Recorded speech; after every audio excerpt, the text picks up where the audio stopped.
Welcome to the Dr. Ed Show. I'm Dr. Edmund Sulkowski. We have a wonderful show for you today. I think you're really going to appreciate it.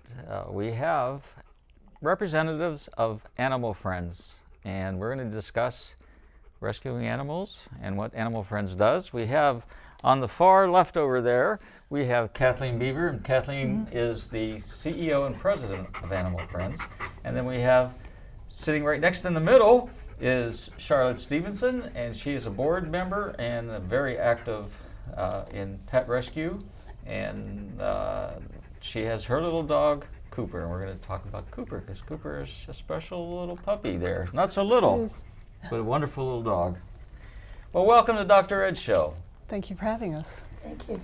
Charlotte was on my radio show, the Dr. Ed Show. We were talking about Animal Friends, and it's such an amazing organization. It had been a long time since I had been there, but I'd been there when you first moved onto Camp Horn Road. And Charlotte actually invited me to be a guest when you had your big event. And that was kind of an amazing thing, and you do that annually. We do. So we're going to talk a little bit about that because it was really well done. And I think people are so enthusiastic at that event because they know what happens with these animals and all the good that you do there. So let's talk about the history. And I'll start with you, Charlotte.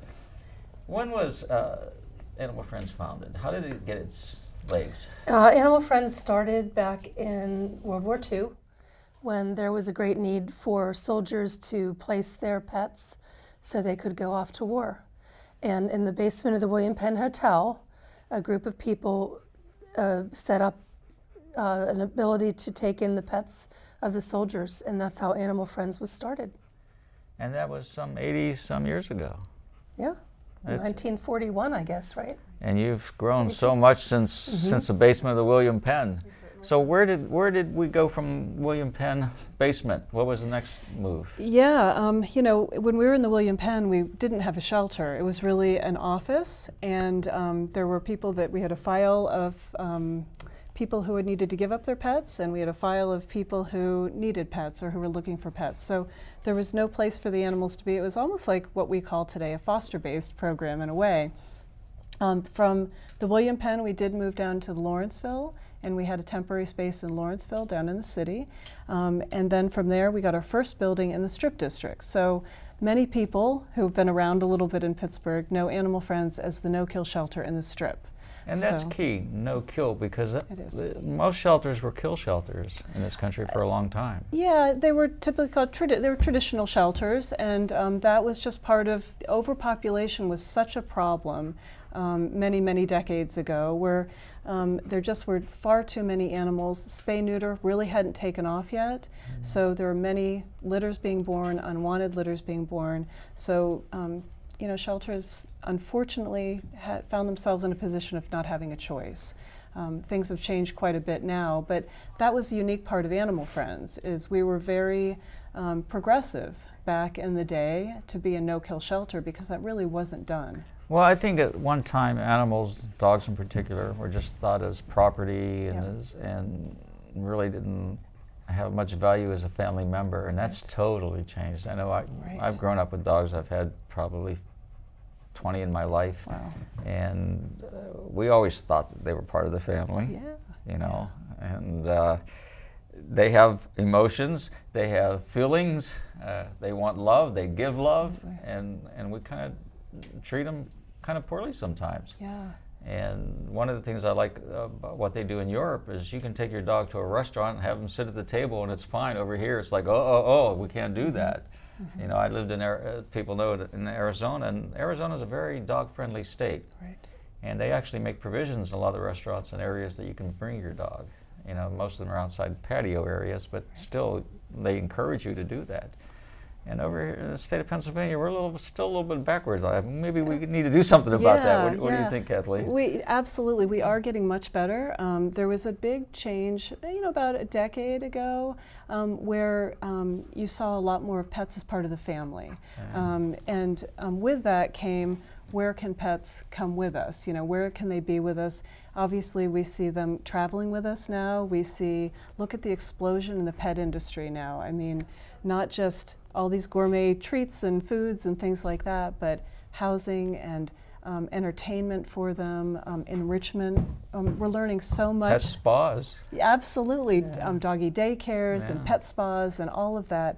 So it's really taken on a whole new turn for the animals, which is wonderful. And you know, dogs still are considered property in the state of Pennsylvania. So with that comes some good and some not so good, that we want them to see them as family members. But you know, things are really changing, and it's even been changing in shelters as well, of how we're caring for the animals. You know, it used to be, you know, there was a challenge with a pet, or there's an unwanted pet in your home, and the animal came into a shelter, it was put into a kennel, and it kind of stayed there, got a little medical attention, and then stayed there until it went home. Well, now, definitely I can speak for animal friends. They come in, there's an evaluation, we get to know the animal, we get to know where they came from. We want to know everything about them, so we know how to house them appropriately, so they're not just maybe in a kennel or an enclosure. They may go to foster care. I have 2 cats in my office. You know, different animals have different needs, so we really try to make it as personalized as possible, because the calmer they are, the less stressed they are, the quicker they go back out into homes. And that's Yeah. what your ultimate goal is, to find a forever home for them. Yeah. And you want them leaving in a healthy state, both physically and emotionally. Right. And your facility over there at Animal Friends is incredible. I think it sits on like 75 acres. It does. Charlotte, when did that move from the Strip District to Camp Horn Road occur? Well, that was before my time as a board member, and I was there for the groundbreaking of what we call Wellness Center. But I can't answer that question, but I can tell you that Kathleen. I'm happy to jump in Yeah, if thank that's you. okay. Yes, please do. I've been with the organization for quite a while, so I can Right. tell you a little bit. We really outgrew our place in the Strip District. We were having to kind of rent other buildings because our shelter building was packed. We were just busting at the seams, really. So we started a capital campaign in the late 90s.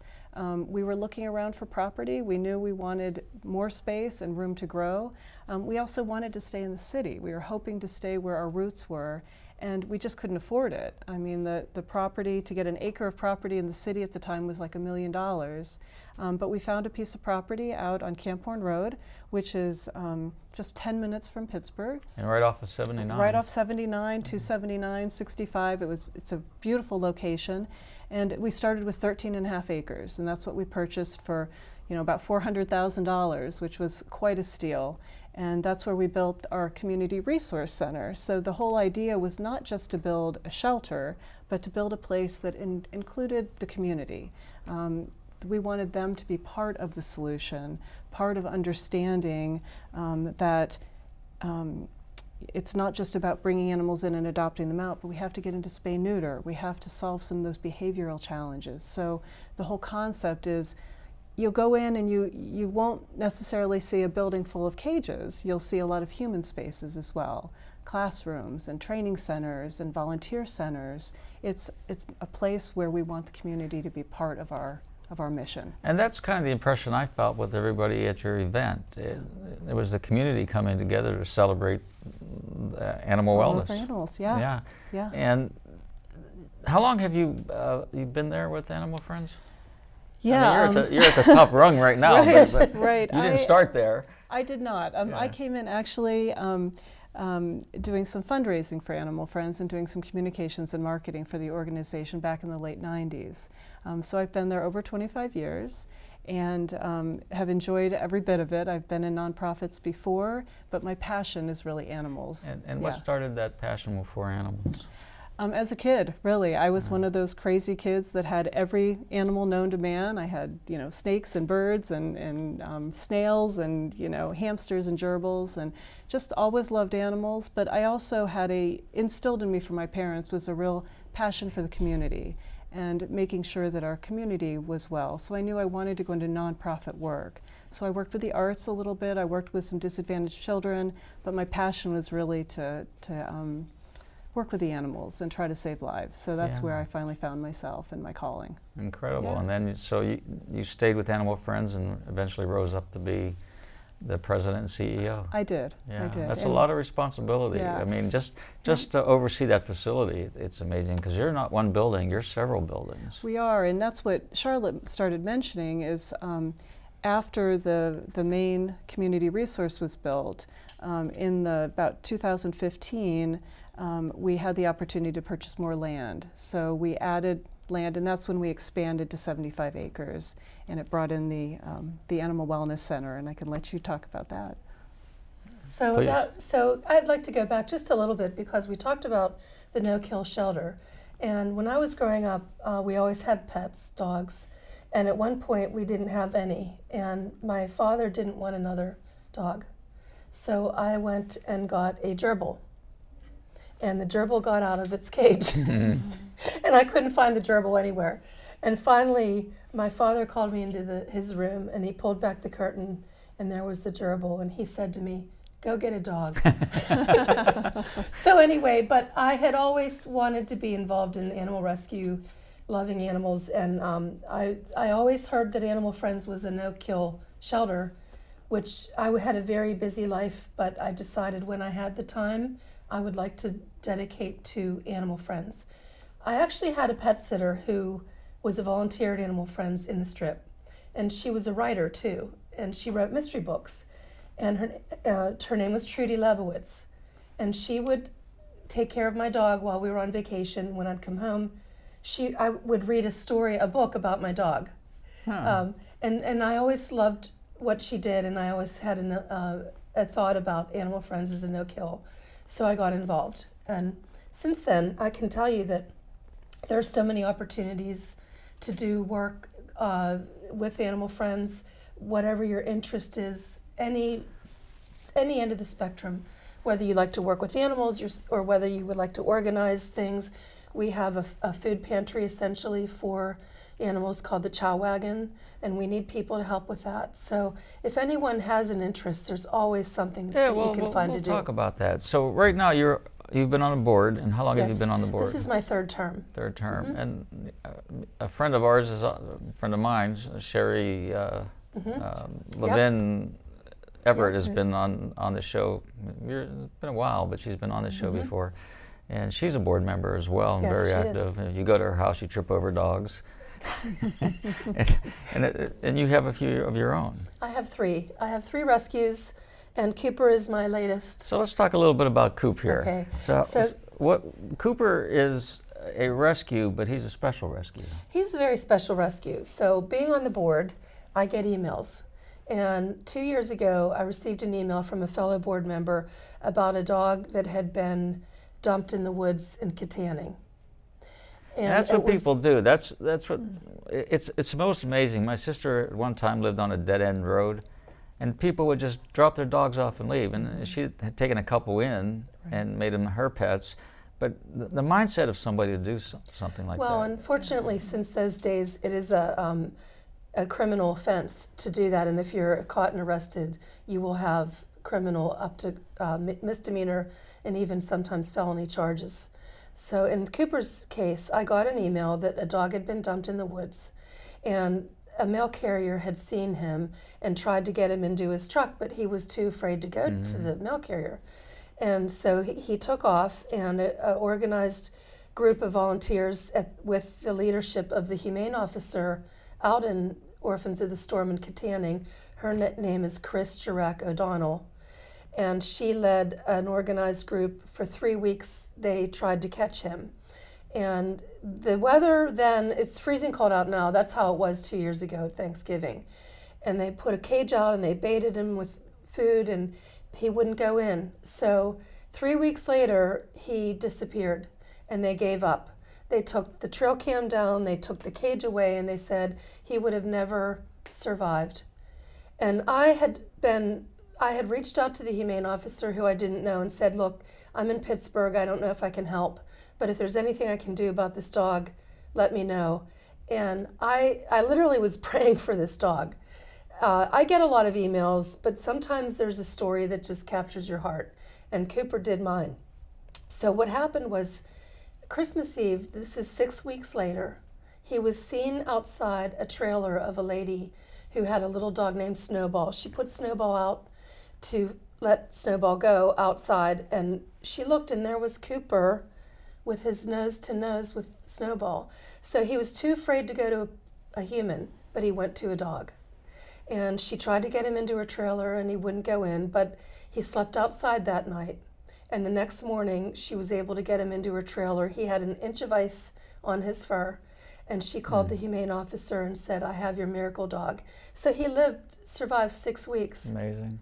And since then... Sad and amazing. Yeah, so his owner was charged with animal cruelty and convicted. Well, the story you're telling kind of suggests to me that there was some abuse here because of Cooper being afraid to go to another human. Yes, and that's true. And the humane officer had been called to the residence prior to this, but she was unable to do anything because he met all the basic requirements of having an animal at the house. So she couldn't seize the dog or place an arrest, but she'd been called because of abuse. And so in this case, when Cooper was finally rescued, he was taken to Orphans of the Storm in Katanning, and he had to stay there until the owner surrendered him after the court proceedings. So he was in Orphans for several months, and I was at right away I wanted to adopt him as soon as I could get him. And I did. So February 25th, I was able to get him. Cooper has a need for a hip replacement because he was probably kicked quite a bit. And so he's on pain medicine for that, and he will be getting a hip replacement as soon as we can schedule it, but we're still working through some other things.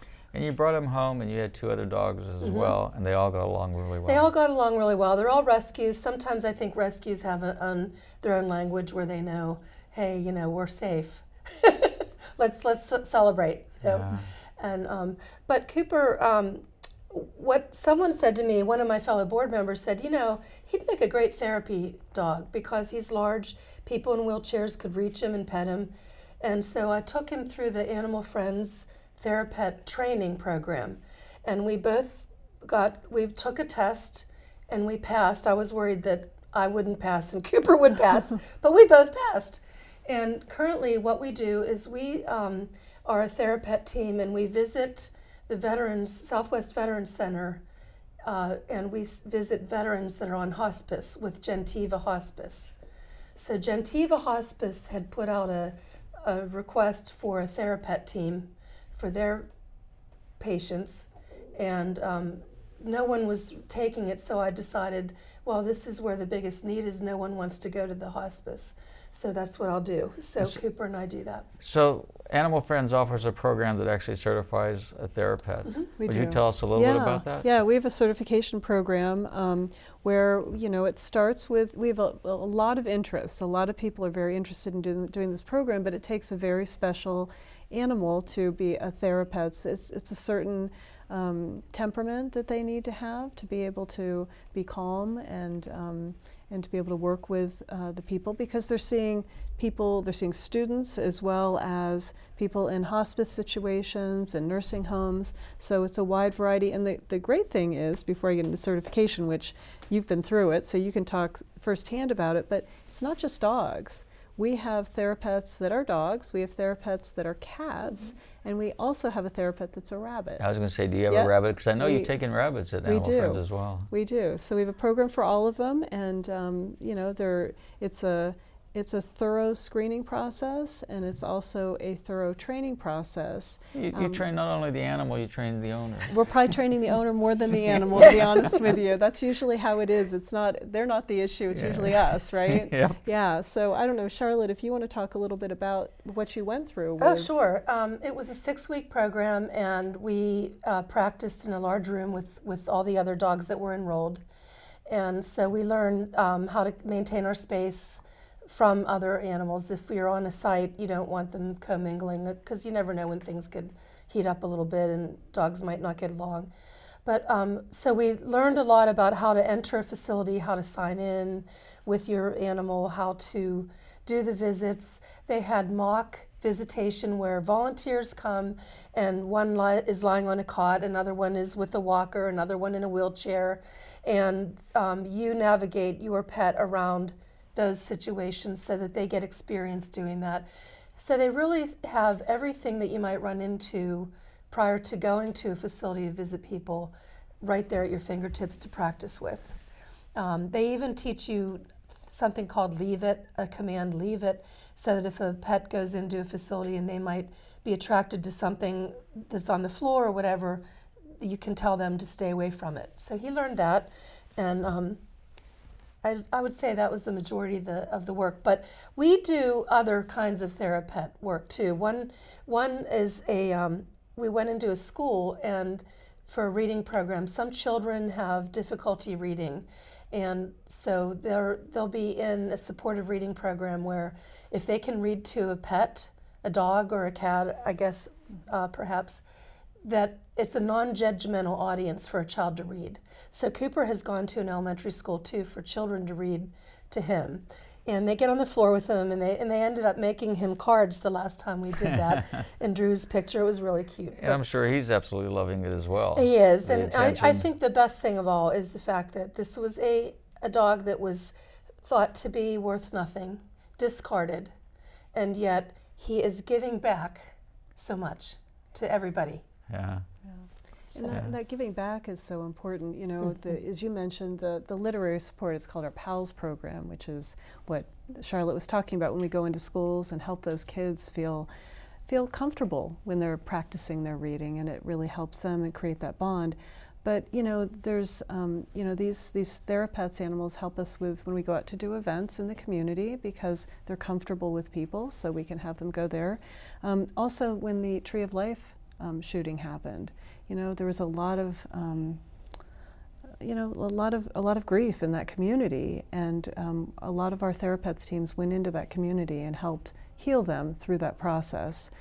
So that was important, and there's been other situations in local schools where there's been maybe a child's passed, and the animals are the way that the kids find their path. So basically, if you have a dog that you think might have the personality, you just come and bring him to animal. Yeah, you can go on our website, and you can sign up, and we have different classes. So we do an evaluation, an individual evaluation with you and your pet to see if it looks like. We've trained people that would take a look and give you feedback and say. It takes a certain personality of the animal. Absolutely. Yeah. And we do ask that all animals are at least 2 years old, so they're a little bit older before they get into the program, have gotten through some of that energy, and they're a little more settled. But yeah, we do the evaluation, and then we have classes set up, and we take a class at a time.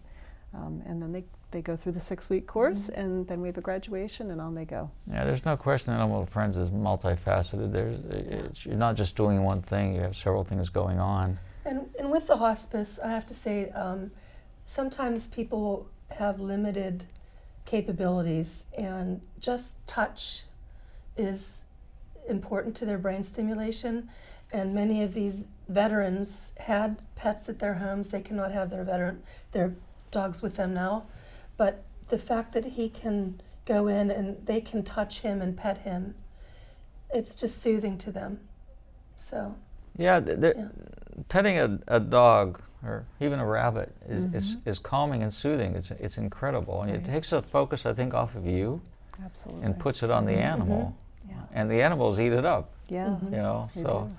so how many different buildings are on the site? We have two. We have two buildings. We have our main shelter and resource center, which is where the animals that we're caring for and then eventually adopting out, that's where they are.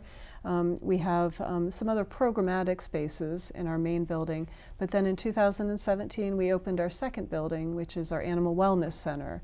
And that's where the medical things are taken care of. That's right. The whole top level is it's an affordable clinic. It is open to anybody, but we let people know that it's really focused on people who are struggling, who can't afford private veterinary care. But we offer services from low-cost spay-neuter to GP, general practice appointments, wellness appointments. We do some specialized surgery, and we do dentals as well. Which Actually, I was given a tour of the Yeah. site and taken into the room that you donated funds to help set the room up. And When they were developing the Wellness Center, I participated in their capital campaign, and turned out to donate an operatory. And when I went for the opening, I had no idea. I have a dental background as well. I was just going to bring that up. There's something special about Oh, that. it was crazy. I had no idea what they planned. When I was taken into this room, and there was a dental setup with all of the appliances and the radiograph machine, the X-ray machine, and a cart that had the air syringe and the water syringe, and everything that we use in dentistry. And here, it bowled me over that they actually did that. Yeah, Charlotte was in her previous life a dental hygienist. I was. And I tried to give her a job. She didn't take me up on it. I don't have a license anymore. I would have. That's why I don't have a license. But it was set up exactly like an operatory.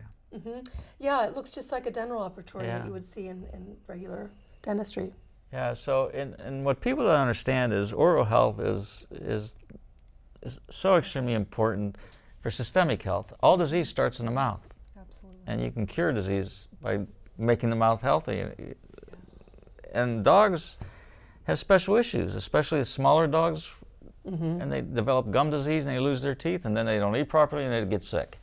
So cleaning the teeth is real important. The downside of cleaning teeth for an animal is you have to anesthetize them, and there's always risk with that. But you have measures to kind of react that. Blood tests and exams before you go in and do that. I just wish medical science would come up with an easier way to have a dog's teeth cleaned. And as you both know from human dental health, is the best thing is preventative. Yeah, that's always the best it's thing. trying, and we can brush Their their teeth. teeth. We can give them treats that kind of get that. And when I met Tucker, I looked and I said, "Boy, what wonderful teeth Tucker has." So I know Mom was doing her job. That's right. That's right. And I think a bigger issue, I mean, it's hard, at least with dogs, is as when you first get them, or they're puppies, you have those finger toothbrushes, you can start working on them right there, and they get used to that. And they have flavored toothpaste for the dogs, which are a little actually, bit better you don't even need toothpaste. Yeah. I often say take a 2x2 gauze and wet it and just rub the teeth with the 2x2 gauze, and you're cleaning debris off of it. I think that, as a person who has dogs and cats, I can tell you that dogs are a lot easier to work on preventative dental health than a cat. Absolutely. So, and we see a lot of dental health issues with cats. I think that's the part we can see it with our pets, see it with our dogs. They're in our face. We can smell it a little more if there's a problem. We see it. And that's key. When you smell it, there's something going on. Yeah. Yeah, and with the cats, sometimes you don't get that close or you don't know, and cats, that's a real problem with them, and cats hide when they're not feeling well. Right. And they As do hide dogs. it. Yeah, they'll go off, and sometimes you don't know until it's much farther along. They get a lot of stomatitis and a lot of other issues with their mouth that requires. Well, we're going to take a quick break here. We'll be back Okay. with Kathleen Beaver, Charlotte Stephenson, And Cooper. Cooper. We'll be back with the Dr. Ed Show.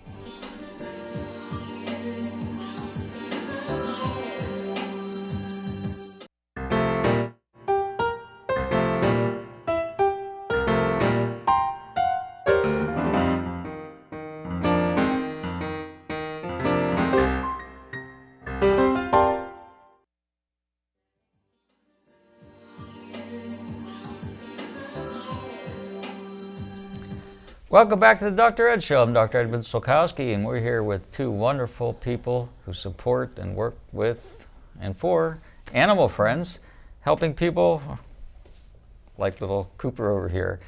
And we call them a people because they are like doggy people. And we really need to look at animals as beings, and not just some piece of property that we tie to a tree when we move. And that's what some people do.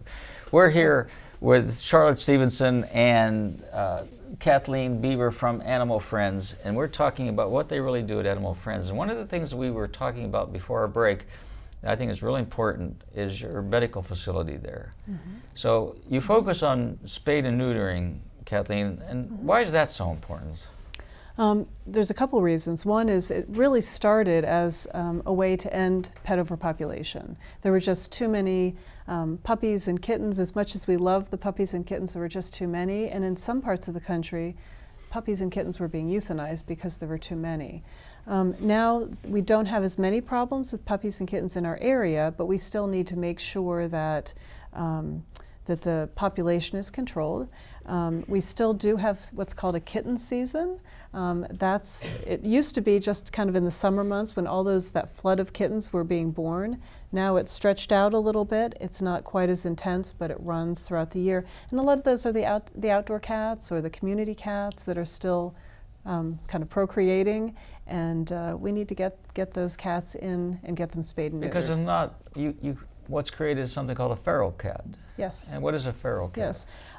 Feral cat is a cat that has never been living with people, never domesticated. It's usually a couple generations past being an owned pet. It's probably started as an owned cat and then was let outside, maybe indoor, outdoor, then had a litter, and the kittens never got socialized. They've only lived outside. They're not comfortable living with people. And those are some of the hardest situations, because you see a cat and you think, well, that looks like my cat, and obviously I want that cat to go to a shelter and be adopted. If they've never been socialized, they really are not. They're wild humane. animals. Exactly, and it's not humane for them. It's not safe for people. So what we do is we work with, there's some wonderful people out there that are colony caretakers. So they'll form a colony of feral, or we call them community cats, and they'll feed them, make sure that they are spayed and neutered. We have a program where you can get a community cat spayed and neutered, rabies shot. We ear tip it so we know that it's been spayed and neutered, and then we put it back in the colony, and the colony manager can kind of keep an eye on them, make sure they're doing well. So that's important, to make sure those colonies are managed, because you hear some communities that think, well, we've got a cat problem, there's too many cats roaming around, let's just trap them and we'll euthanize them. And that was going on for quite a while, and we found with research that if there's cats in an area, there's a reason. There's a food source, there's something there. It'll attract more at some point. But when you have a colony and you manage them and they're spayed and neutered and they're not procreating, eventually through attrition, you'll solve the problem. And they won't be in neighbors' garbage. They won't be more a nuisance, because there'll be a food source. So and feral cats want to stay away from people. They do, except at feeding time, for sure. For sure. Well, yeah, yeah. So, if I want to have my dog spayed, I can bring them to Animal Friends? You can. Can I walk in the door, or do I need an appointment? You need an appointment. We are busy, so sometimes we're booking out several weeks, sometimes a month or two. So we do ask that you call us in advance and you schedule an appointment. We do dogs and cats. It's affordable. It's meant to make sure that people are doing the right thing for their pet, because it's not just overpopulation, which is the issue. There's behavioral reasons why you may want to get your cat and your dog spayed and neutered, and there's also health reasons as well. We know that unspayed dogs and cats can have mammary cancer, so we want to make sure that they're spayed and neutered. And something a lot of people don't even think about is male dogs can develop prostate issues. They can. By not being neutered. Right. Exactly, and again, the behavioral issues along with it. If a male dog knows there's a female in heat, you may have a little problem keeping your dog in your yard. Yeah, or you may have dogs coming to your front door. The other way, yeah. Exactly, yeah. exactly. And, nature takes over, and yes, it does. So spayed and neutering is important, and you offer this at a reduced rate. We do. Private practice, you may be spending for a large dog, you may be spending, $600-700 to get that animal spayed and neutered. We can do it more around $100 to $200, depending on the weight of the dog and whether it's a male or a female. This is really set up to assist people who are struggling, because sometimes you have to make that decision, and food on the table at your home, or is your pet going to get spayed and neutered? And we want to make sure it's not a choice. That's the whole premise of our clinic, is a lot of challenges that people run into, and we've seen it time and time again. We've heard about it in the private industry, where somebody takes their pet to an emergency clinic or a vet clinic, and it has some significant health issues, and they don't have the money to afford the surgery, the care, the treatment, and then they're faced with a really, really untenable problem. Do they euthanize? Do they turn the animal into a shelter? Do they, go into debt? So Or what do we they want- do the nasty thing and just abandon just abandon the pet, which Yeah. we've seen as well. But what we're trying to do is, get that preventative care. Get to animal friends. If you see it when it starts, instead of saying, well, it's just an ear infection, I don't have money right now, I'll just wait, or I'll self-treat. We want you to have access to care, to deal with it when it's still a small problem, so it doesn't become a large problem. Are wellness exams performed there? They are. They are. We have wellness exams, and we also have some sick exams, and we can do nail trims and ear treatments and all of Dogs those. love those, both of those. Oh, they love them. But really, it truly is about making it affordable. We know how expensive everything is right now, and we also do have a fund called the Save My Pet Fund, which was set up for people who are in that situation where it may be a life or death decision, and we want to be there for them. We can underwrite the care. We can do the care at lower cost at Animal Friends as well. Awesome. So there are a number of different rescue places and humane societies and so forth around the state, around different counties and so forth.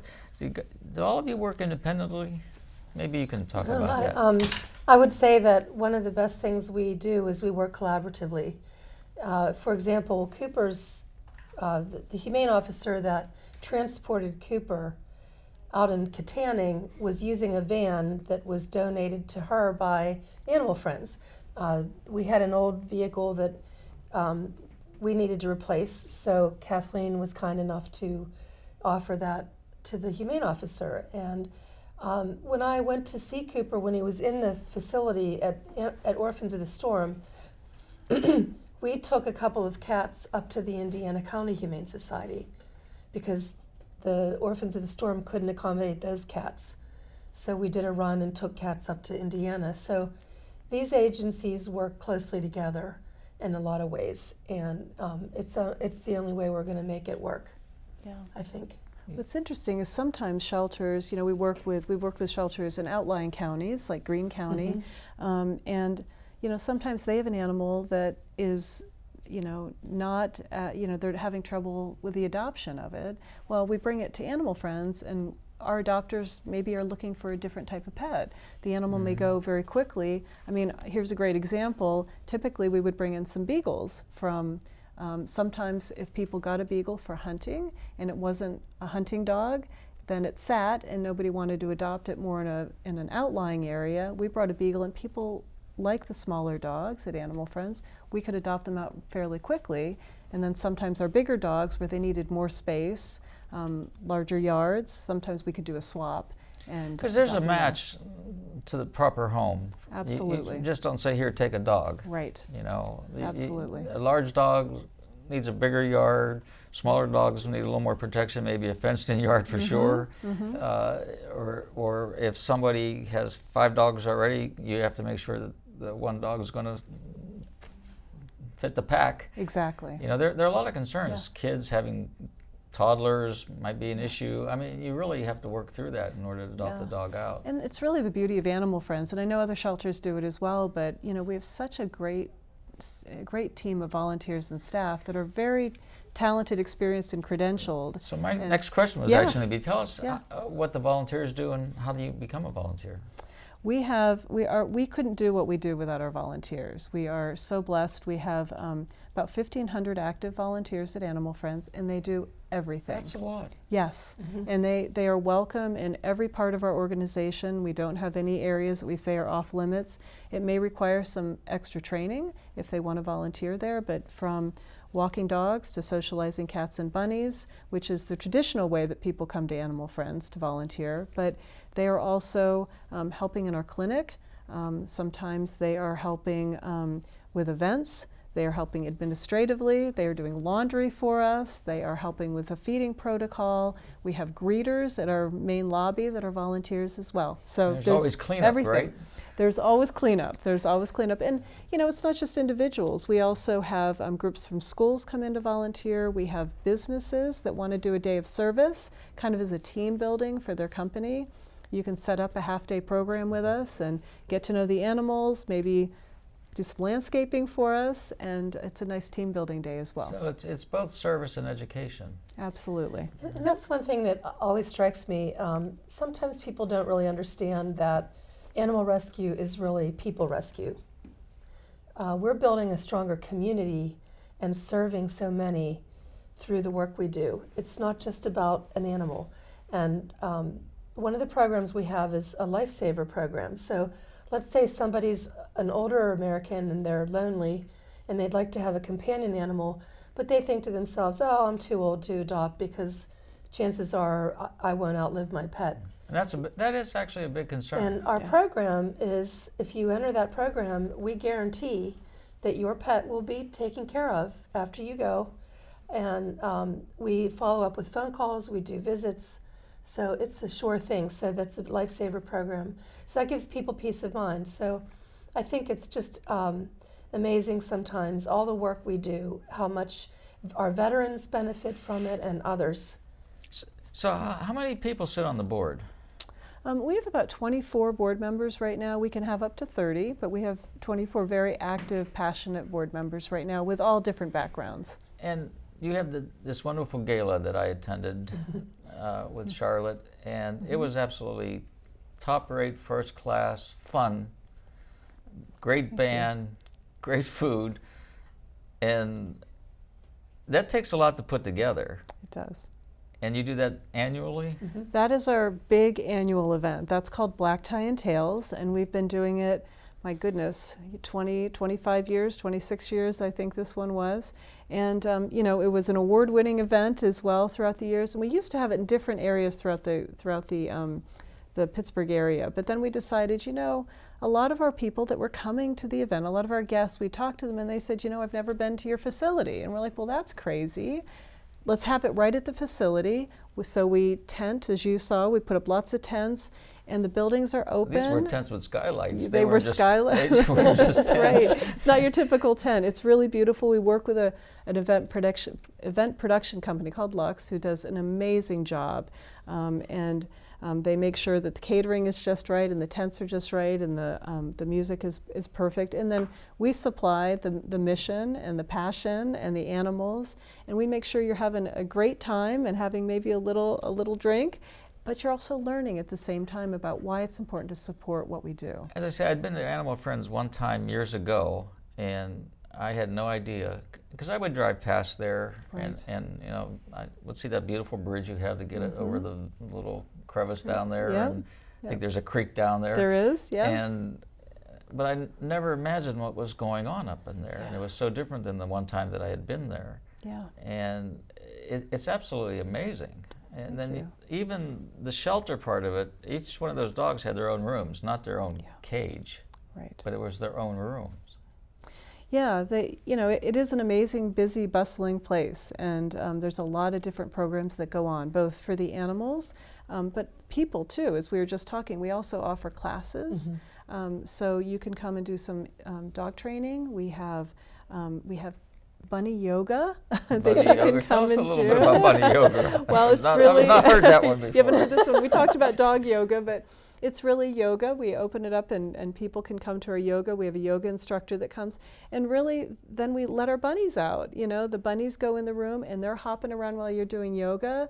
So maybe it takes a little your mind off that stretch that you don't want to do because you got a bunny next to you, and it just makes it a little more fun. And at the same time, you get to know a species that you may not be as familiar about. A lot of people don't know about bunnies, and sometimes we get some adoptions out of it as well. Yeah, I think that's the one pet that have never had. Yeah. Well, that and a snake. Well, we can fix that. We'll get you a No, bunny. So, but it's not fair to the pet. My schedule's too busy. Got it. This is the first period of my life, these last 4 years, I think it's been now, that I've not had a dog. And as everybody knows, every time I came on this show, for over the 20 years I've been doing this show here, I brought one or two of my dogs with me. Yeah. But you have to, when you have an animal, you have to be fair to the animal. Right. And if you can't take care of it, or you don't have the time to dedicate it, you shouldn't have that animal. Right. And like I say, I've probably only had, up until the last 4 years, maybe 2 years, where I've not had animals. I mean, we grew up with fish, tanks everywhere, birds, snails. That's You what- mentioned- yeah. I had little turtles. Turtles, You know, yeah. they were all over the place. Yeah, And in fact, I had a parrot for 25 years. you See, know. and that's what's beautiful about that is you have so much wonderful experience, and I know you're very busy, but if you can't have a pet, there are other things you can do. You can volunteer. You can also foster. So if there's an animal that you maybe have before you go off to Arizona again and you have a month and you'd be willing to foster a dog in need or a cat in need or a bunny and learn about them, you can do that short term, and it gets them out of the shelter environment, and we learn so much about them. We find out about what they like, what they're maybe frightened of, and then we can make the placement even better. Yeah. So Well, one of the stories that always comes to mind is one of our long-term supporters, Jimmy Kren. Now, I think you guys are reading my mind, because there were a couple of these board members and people that have volunteered that, Yes. that I met at your function Yes. that have been dedicating their lives for Yes, years. and Absolutely. he grew up in the Strip District, as I understand it, and he couldn't have a pet in where he lived with his family. I guess they were in an apartment. And so he started going over to Animal Friends, and basically all the animals at Animal Friends were his pets.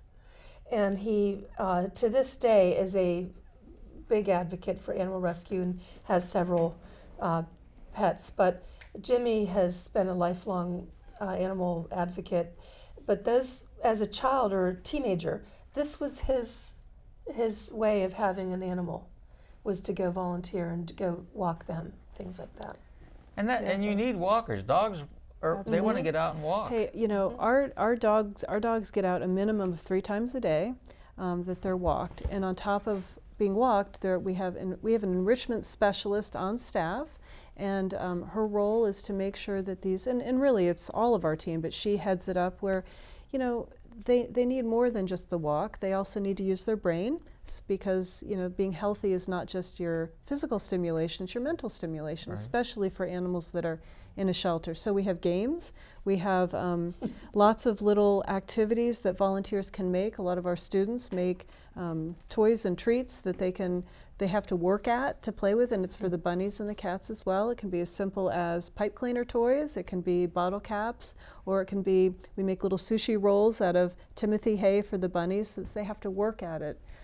So again, it's that balance of physical, emotional, mental as well for our animals, so we know that they're going home ready. What I found interesting when I was there, and I want to talk a little more about your event, the next event that Yeah. you're going to have, and then next year's big gala, Of course. black tie. Yeah. But I'd go to some of these shelters, and all you heard was barking dogs. I didn't hear that at your facility. Yeah, we work really hard at making sure dogs do bark, and we know that sometimes you get that dog that barks and it erupts the whole kennel a little bit, and there's not a lot you can do about it, but there's some things you can do to mitigate it. Just by where you're placing dogs, you get to know the dogs so you don't get one that sets off 3 others around.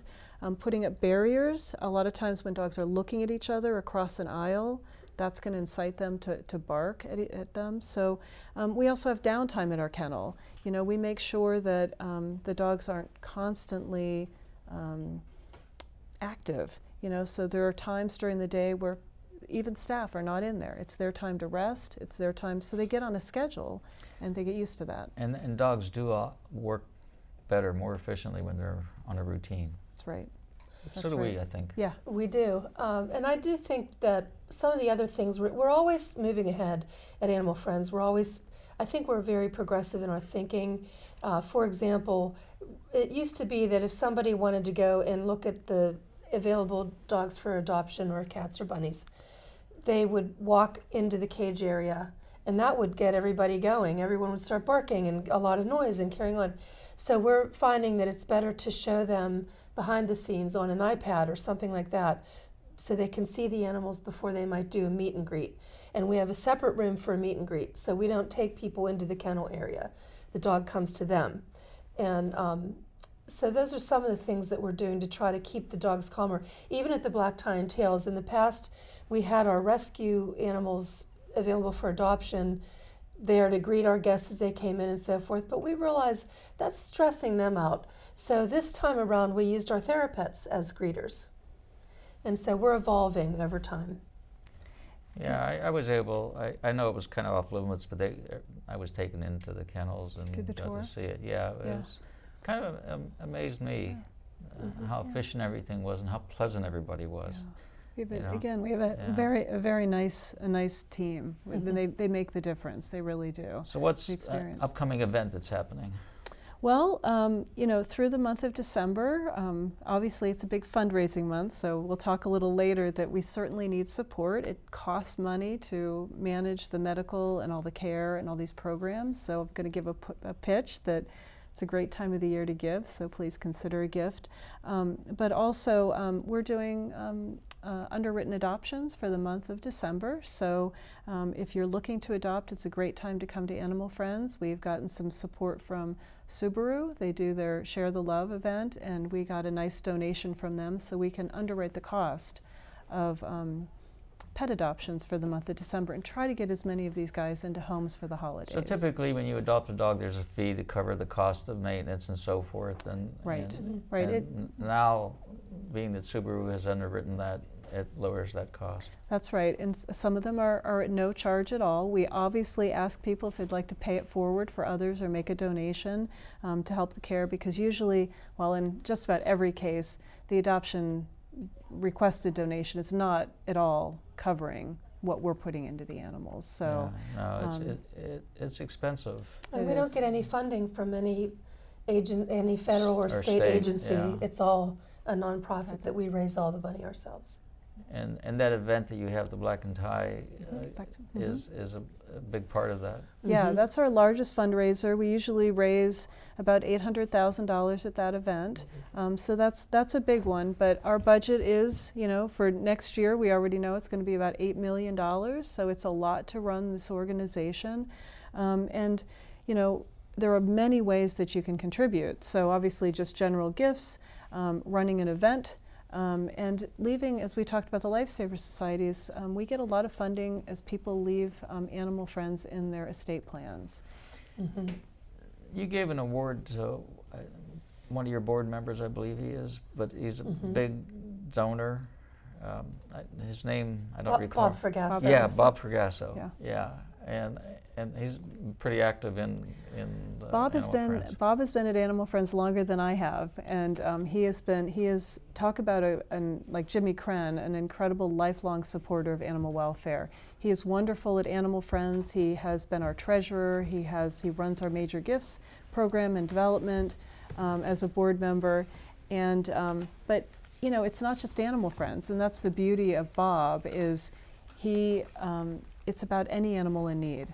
And he is always sharing stories about animals that need homes, that need some medical care, and it's not just at Animal Friends. It may be at a shelter in Tennessee, it may be a shelter across town, and that's what's important, is we're all here to work together to get these animals homes. And then when there's like a storm, like was in North Carolina, Yeah. you guys actively pitch in and go help out. We did. We took a portion of our event at Black Tie and Tails, and we ended up donating about $7,500 to Brother Wolf Sanctuary in Asheville because they were wiped out. They totally lost their shelter. It was underwater.